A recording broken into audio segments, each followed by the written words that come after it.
Oranges. The first time I walked with a girl, I was 12, cold and weighted down with 2 oranges in my jacket. December, frost cracking beneath my steps, my breath before me, then gone. As I walked toward her house, the one whose porch light burned yellow night and day in any weather, a dog barked at me until she came out pulling at her gloves, face bright with rouge.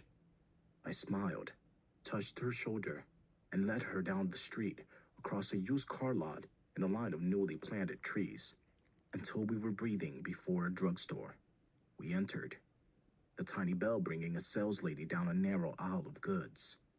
I turned to the candies tiered like bleachers and asked what she wanted. Light in her eyes, a smile starting at the corners of her mouth.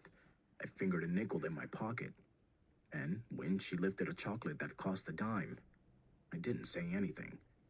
I took the nickel from my pocket, then an orange, and set them quietly on the counter.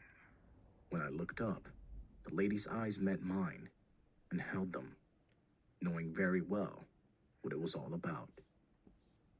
Outside, a few cars hissing past, fog hanging like old coats between the trees.